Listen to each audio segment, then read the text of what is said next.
क्या होगा कलयुग के अंत में, आइए जानते हैं। भक्तों, मनुष्य की औसत आयु 20 वर्ष ही रह जाएगी। 5 वर्ष की उम्र में स्त्री गर्भवती हो जाया करेगी, 16 वर्ष में लोग वृद्ध हो जाएंगे और 20 वर्ष में मृत्यु को प्राप्त हो जाएंगे। इंसान का शरीर घटकर बोना हो जाएगा। ब्रह्म वैवर्त पुराण में बताया गया है कि कलयुग में ऐसा समय भी आएगा जब इंसान की उम्र बहुत कम रह जाएगी, युवा अवस्था समाप्त हो जाएगी। कली के प्रभाव से प्राणियों के शरीर छोटे छोटे, क्षीण और रोगग्रस्त होने लगेंगे। भक्तों, कलयुग के धर्म के अंतर्गत श्री सुखदेव जी परीक्षित जी से कहते हैं, ज्यों ज्यों घोर कलयुग आता जाएगा त्यों तो उत्तरोत्तर धर्म, सत्य, पवित्रता, क्षमा, दया, आयु, बल और स्मरण शक्ति का लोप होता जाएगा। अर्थात लोगों की आयु भी कम होती जाएगी। जब कली काल बढ़ता चला जाएगा, कलयुग के अंत में जिस समय कल की अवतार अवतरित होंगे, उस समय मनुष्य की परम आयु केवल 20 या 30 वर्ष होगी। जिस समय कल की अवतार आएंगे, चारों वर्णों के लोग बोने के समान हो जाएंगे। गायें भी बकरियों की तरह छोटी छोटी और कम दूध देने वाली हो जाएंगी। कलयुग के अंत में संसार की ऐसी दशा होगी कि अन्न नहीं उगेगा। लोग मछली मांस ही खाएंगे और भेड़ व बकरियों का दूध पिएंगे। गायें तो दिखना भी बंद हो जाएंगी, तो वह बकरी समान होगी। एक समय ऐसा आएगा जब जमीन से अन्न उपजना बंद हो जाएगा, पेड़ों पर फल नहीं लगेंगे। धीरे धीरे ये सारी चीज़ें विलुप्त हो जाएंगी। गायें दूध देना बंद कर देंगी। भक्तों, स्त्रियां कठोर स्वभाव वाली व कड़वा बोलने वाली होंगी। वे पति की आज्ञा नहीं मानेंगी। जिसके पास धन होगा उसी के पास स्त्रियां रहेंगी। मनुष्यों का स्वभाव गधों जैसा दुस्सह, केवल गृहस्थी का भार ढोने वाला रह जाएगा। लोग विषयी हो जाएंगे। धर्म कर्म का लोप हो जाएगा। मनुष्य जप रहित नास्तिक व चोर हो जाएगा। सभी एक दूसरे को लूटने में रहेंगे। कलयुग में समाज हिंसक हो जाएगा।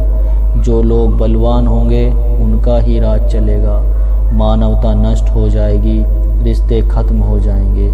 एक भाई दूसरे भाई का ही शत्रु हो जाएगा। जुआ, शराब पर स्त्री गमन और हिंसा ही धर्म रहेगा। भक्तों, वीडियो में आगे बढ़ने से पहले आपसे एक प्रार्थना है कि यदि अभी तक आपने हमारे चैनल को सब्सक्राइब नहीं किया है तो कृपया हमारे चैनल को सब्सक्राइब करके वीडियो को लाइक ज़रूर कर दें।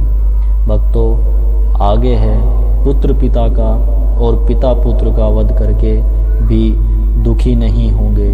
अपनी प्रशंसा के लिए लोग बड़ी बड़ी बातें बनाएंगे, किंतु समाज में उनकी निंदा नहीं होगी। उस समय सारा जगत मलेच्छ हो जाएगा। इसमें संयम नहीं, एक हाथ दूसरे हाथ को काटेगा। कलयुग में लोग शास्त्रों से विमुख हो जाएंगे। अनैतिक साहित्य ही लोगों की पसंद हो जाएगा। बुरी बातें और बुरे शब्दों का ही व्यवहार किया जाएगा। स्त्री और पुरुष दोनों ही अधर्मी हो जाएंगे। स्त्रियां परिवर्त धर्म का पालन करना बंद कर देंगी और पुरुष भी ऐसा ही करेंगे। स्त्री और पुरुषों से संबंधित सभी वैदिक नियम विलुप्त हो जाएंगे। कलयुग के अंत में होगी प्रलय। श्रीमद् भागवत के द्वादश स्कंद में कलयुग के धर्म के अंतर्गत श्री सुखदेव जी परीक्षित जी से कहते हैं, ज्यों ज्यों घोर कलयुग आता जाएगा त्यों तो उत्तरोत्तर धर्म, सत्य, पवित्रता, क्षमा, दया, आयु, बल और स्मरण शक्ति का लोप होता जाएगा। अर्थात लोगों की आयु भी कम होती जाएगी। तब कलिकाल बढ़ता चला जाएगा। महाप्रलय बहुत काल तक सूखा रहने के बाद कलयुग में अंतिम समय में बहुत मोटी धारा से लगातार वर्षा होगी, जिससे चारों ओर पानी ही पानी हो जाएगा। समस्त पृथ्वी पर जल हो जाएगा और प्राणियों का अंत हो जाएगा। इसके बाद एक साथ 12 सूर्य उदय होंगे और उनके तेज से पृथ्वी सूख जाएगी। कलयुग के अंत में भयंकर तूफान और भूकंप ही चला करेंगे। लोग मकानों में नहीं रहेंगे, लोग गड्ढे खोद कर रहेंगे। धरती का 3 हाथ अंश अर्थात लगभग 4.5 फीट नीचे तक धरती का उपजाऊ अंश नष्ट हो जाएगा। भूकंप आया करेंगे। महाभारत में कलयुग के अंत में प्रलय होने का जिक्र है, लेकिन यह किसी जल प्रलय से नहीं बल्कि धरती पर लगातार बढ़ रही गर्मी से होगा। महाभारत के वन पर्व में उल्लेख मिलता है कि कलयुग के अंत में सूर्य का तेज इतना बढ़ जाएगा कि 7 समुद्र और नदियां सूख जाएंगी। समसंतर्क नाम की अग्नि धरती को पाताल तक भस्म कर देगी। वर्षा पूरी तरह बंद हो जाएगी, सब कुछ जल जाएगा। इसके बाद फिर 12 वर्षों तक लगातार बारिश होगी, जिससे सारी धरती जलमग्न हो जाएगी। जल में फिर से जीव उत्पत्ति की शुरुआत होगी। महर्षि व्यास जी के अनुसार कलयुग में मनुष्यों में वर्ण और आश्रम संबंधित प्रवृत्ति नहीं होगी। वेदों का पालन कोई नहीं करेगा। कलयुग में विवाह को धर्म नहीं माना जाएगा। शिष्य गुरु के अधीन नहीं रहेंगे। पुत्र भी अपने धर्म का पालन नहीं करेंगे। कोई किसी कुल में पैदा ही क्यों न हुआ हो, जो बलवान होगा वही कलयुग में सबका स्वामी होगा। सभी वर्णों के लोग कन्या बेचकर निर्वाह करेंगे। कलयुग में जो भी किसी का वचन होगा वही शास्त्र माना जाएगा। कलयुग में थोड़े से धन से मनुष्य में बड़ा घमंड होगा। स्त्रियों को अपने केसों पर ही रूपवती होने का गर्व होगा। कलयुग में स्त्रियां धनहीन पति को त्याग देंगी। उस समय धनवान पुरुष ही स्त्रियों का स्वामी होगा। जो अधिक देगा उसे ही मनुष्य अपना स्वामी मानेगा। उस समय लोग प्रभुता के ही कारण संबंध रखेंगे। द्रव्य राशि घर बनाने में ही समाप्त हो जाएगी। इससे दान पुण्य के काम नहीं होंगे और बुद्धि धन के संग्रह में ही लगी रहेगी। सारा धन उपभोग में ही समाप्त हो जाएगा। कलयुग की स्त्रियां अपनी इच्छा के अनुसार आचरण करेंगी। हाव भाव विलास में ही उनका मन लगा रहेगा। अन्याय से धन पैदा करने वाले पुरुषों में उनकी आसक्ति होगी। कलयुग में सब लोग सदा सबके लिए समानता का दावा करेंगे। कलयुग की प्रजा बड़ा और सूखे के भय से व्याकुल रहेगी।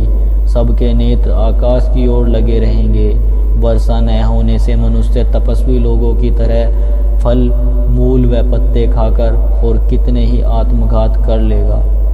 कलयुग में सदा अकाल ही पड़ता रहेगा।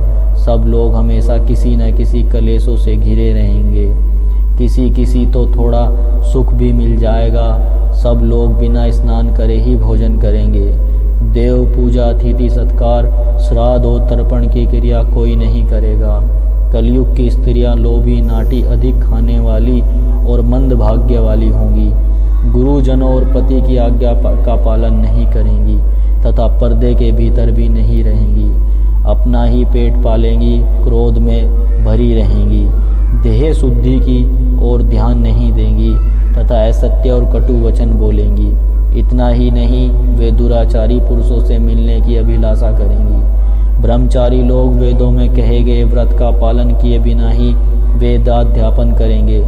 गृहस्थ पुरुष न तो हवन करेंगे न ही सत्पात्र को उचित दान देंगे। वनों में रहने वाले वन के कंदमूल आदि से निर्वाह न करके ग्रामीण आहार का संग्रह करेंगे और सन्यासी भी मित्र आदि के स्नेह बंधन में बंधे रहेंगे। कलयुग आने पर राजा प्रजा की रक्षा न करके बल्कि कर के बहाने प्रजा के ही धन का अपहरण करेंगे। अधम मनुष्य संस्कारहीन होते हुए भी पाखंड का सहारा लेकर लोगों को ठगने का काम करेंगे। उस समय पाखंड की अधिकता और अधर्म की वृद्धि होने से लोगों की आयु कम होती चली जाएगी। उस समय 5, 6 अथवा 7 वर्ष की स्त्री और 8, 9 या 10 वर्ष के पुरुषों से ही संतान होने लगेगी। घोर कलयुग आने पर मनुष्य 20 वर्ष तक भी जीवित नहीं रहेंगे। उस समय लोग मंदबुद्धि व्यर्थ के चिन्ह धारण करने वाले बुरे सोच वाले होंगे। लोग ऋण चुकाए बिना ही हड़प लेंगे तथा जिसका शास्त्र में कहीं विधान नहीं है ऐसे योगों का अनुष्ठान होगा।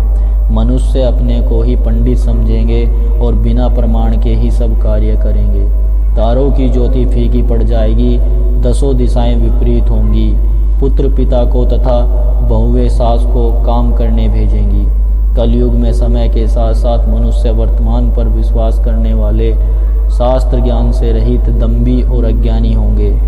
जब जगत के लोह सर्वभक्षी हो जाएं, स्वयं ही आत्मरक्षा के लिए विवश हो तथा राजा उनकी रक्षा करने में असमर्थ हो जाएंगे, तब मनुष्य में क्रोध लोभ की अधिकता हो जाएगी। कलयुग के अंत के समय बड़े बड़े भयंकर युद्ध होंगे। भारी वर्षा, प्रचंड आंधी और जोरों की गर्मी पड़ेगी। लोग खेती काट लेंगे, कपड़े चुरा लेंगे, पानी पीने का सामान और पेटियां भी चुरा ले जाएंगे। चोर अपने ही जैसे चोरों की संपत्ति चुराने लगेंगे। हत्यारों की भी हत्या होने लगेगी। चोरों से चोरी का नाश हो जाने के कारण जनता का कल्याण होगा। युगांत काल में मनुष्य की आयु अधिक से अधिक 30 वर्ष की होगी। लोग दुर्लभ क्रोध, लोभ तथा बुढ़ापे और शोक से ग्रस्त होंगे। उस समय रोगों के कारण इंद्रियां क्षीण हो जाएंगी। फिर धीरे धीरे लोग साधु पुरुषों की सेवा, दान, सत्य एवं प्राणियों की रक्षा में तत्पर होंगे। इससे धर्म के एक चरण की स्थापना होगी। उस धर्म से लोगों को कल्याण की प्राप्ति होगी।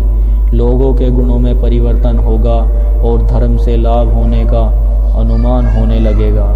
फिर श्रेष्ठ क्या है, इस बात पर विचार करने से धर्म ही श्रेष्ठ दिखाई देगा। जिस प्रकार कर्म से धन की हानि हुई थी, उसी प्रकार धीरे धीरे प्रजा धर्म की वृद्धि को प्राप्त होती होगी। इस प्रकार धर्म को पूर्ण रूप से अपना लेने पर सब लोग सत्य युग देखेंगे। भक्तों, यदि आपको यह जानकारी अच्छी लगी हो तो कृपया हमारे चैनल को